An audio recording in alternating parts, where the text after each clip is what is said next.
Vou te mostrar algo constrangedor. Olha isso. Esse velhinho que você está vendo, esse cara, ele é Rei Charles III. Ele é um bajulador do Islã. Ele está fazendo uma visita à grande mesquita de Manchester, ou seja lá onde for. Não sei onde ele está. Irrelevante. Olhe para ele. Disfarce de vergonha nacional. Ele está bajulando uma religião que tem tentado destruir a religião dele, a igreja da qual ele é o chefe. Nos últimos 1.400 anos, bem, a igreja da Inglaterra não existe há 1.400 anos, mas o Islã existe há 1.400 anos, e o Islã tem tentado desmontar o cristianismo desde que surgiu. Esse cara, Rei Charles, eu o chamo de Charles Corno. Pode soar duro, mas na verdade não é. Se pensar bem, é exatamente isso que significa. Está vendo sua religião sendo atacada, sendo ferrada por outra religião, e ele está bajulando isso. Que vergonha. Olha só. Esse é ele. Olha para ele. Mesquita Central de Cambridge. Desculpe, você foi lá em Cambridge, não Manchester. Rei Charles III. Sabe de uma coisa? Estava revisando minha história inglesa. Você sabe o nome do rei durante a última guerra civil inglesa do século XVII? Oliver Cromwell, né? O nome dele também era Rei Carlos I. O Rei Carlos I continua sendo o único monarca inglês que foi executado em público. E então, Oliver Cromwell, como você sabe, se tornou o ditador da Inglaterra. Acho que ele chamou de Comunidade da Inglaterra até sua morte. E então eu sempre esqueço o nome dele, General Monk, General Monk. Ele restaurou a monarquia e trouxe o filho do rei Carlos I, o rei Carlos II, e então ele restaurou a monarquia. E depois disso, que foi em década de 1680 ou algo assim, e desde então este é o único Carlos. Não houve outro Carlos nesse período, por isso este é o rei Carlos III. O rei Carlos I foi executado e o rei Carlos II retornou. Este é o rei Carlos III. Espero que a história não se repita, pois não são só ativistas dizendo isso, mas muitas pessoas também. Pessoas como o professor David Betts, especialista e acadêmico. Ele afirmou que há uma chance em 5 de a Inglaterra enfrentar outra guerra civil até 2030. Uma em 5. Certo. Por que isso ocorreria? Porque as pessoas estão tão irritadas. Veja isso. É por isso que estão irritadas. Você pode culpá-las? Este vídeo é antigo, mas veja só.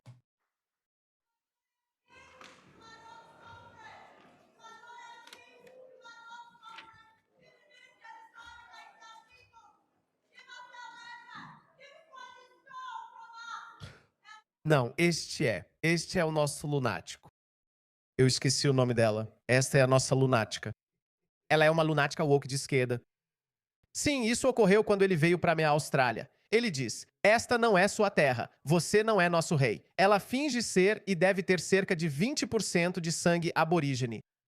Qual é o nome dela? Meu Deus, é aquela retardada. Qual é o nome dela? Ah, senadora Lydia Thorpe. Essa é a Lydia Thorpe.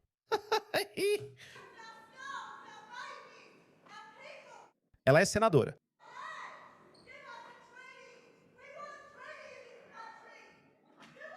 Senadora Lydia Thorpe. Não se preocupe, ela é uma lunática. Mas ele mereceu, sabe? Não respeito ele. É um capacho, não um rei Charles. É um corno barata. Então, de qualquer forma, eu estava ouvindo o nosso ex-primeiro-ministro Tony Abbott e ele estava dizendo que todas as nossas democracias ocidentais, especialmente no mundo anglófono, a Inglaterra é quem está lutando mais. Mas aí ele também disse o que eu costumo dizer. Grandes países sempre acham uma forma de reagir. E pensei, isso é verdade.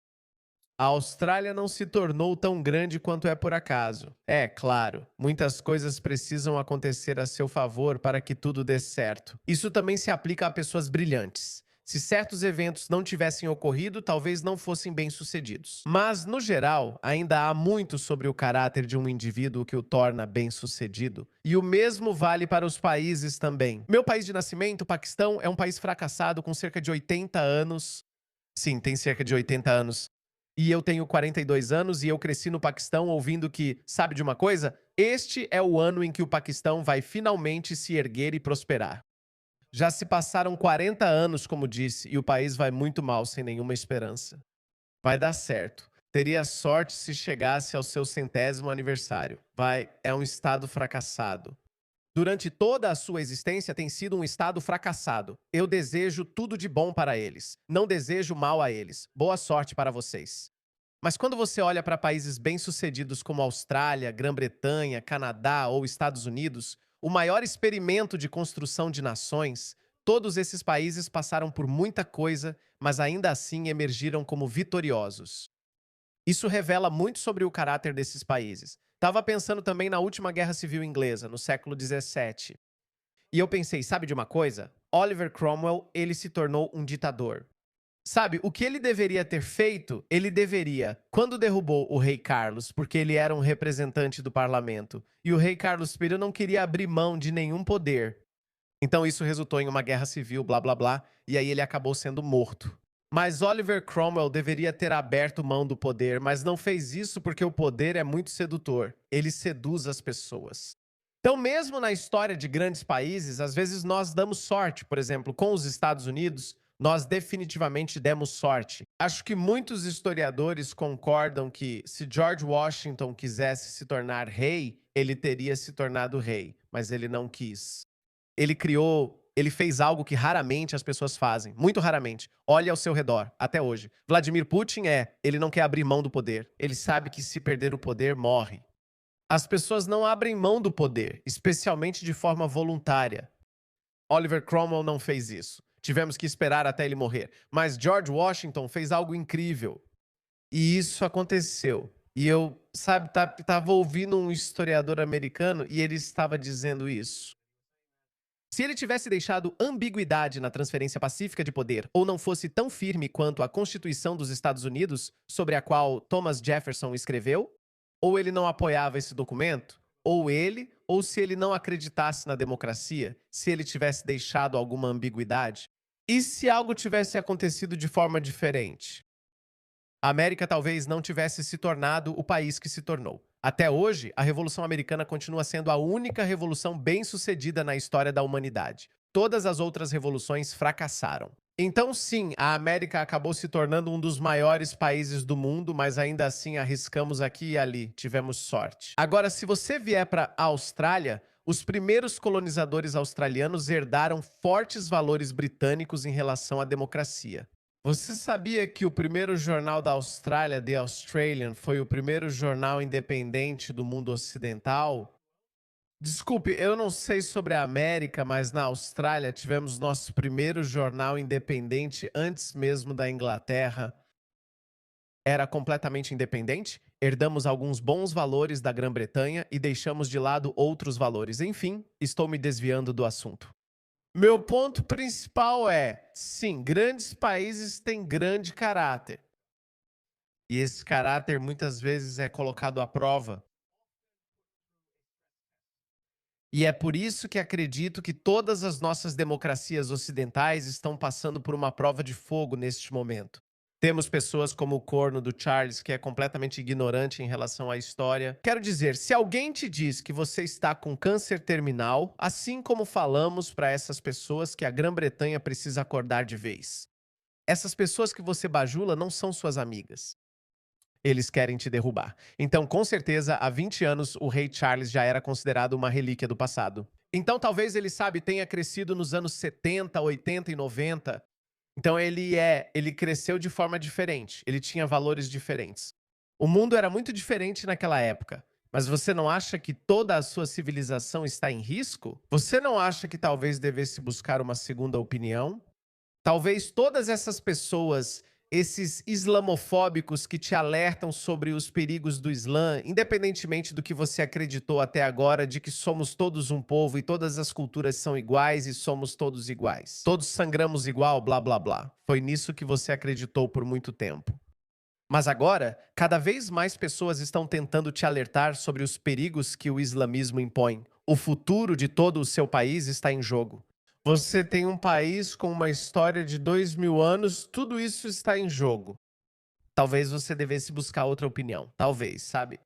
Não, você nem precisa ouvir os islamofóbicos, você nem precisa ouvir os extremistas. Tudo o que você precisa fazer é ouvir. Leia o Alcorão. Olhe isso. Crentes não tomem os judeus e os cristãos como seus aliados. Mas aqui temos o Charles Corno, o terceiro, que é tipo, não, nós somos amigos, venham me abraçar. É tão constrangedor, não é? Ouça esse discurso patético dele. É como um cachorro rejeitado, que foi descartado pelo dono que não o quer, mas esse cachorro ainda abana o rabo e diz, por favor, me ame também. Ouça isso, isso. Por que a sabedoria e o conhecimento de uma tradição sagrada como o Islã são importantes? Essa é a sabedoria a que ele se refere. Não faça dos judeus e cristãos aliados. Eu poderia continuar comentando esses versos patéticos do Alcorão. E se me permite dizer, por que aqueles que mantêm e se esforçam para preservar suas tradições sagradas em diferentes partes do mundo têm todo motivo para se sentirem mais confiantes em sua posição?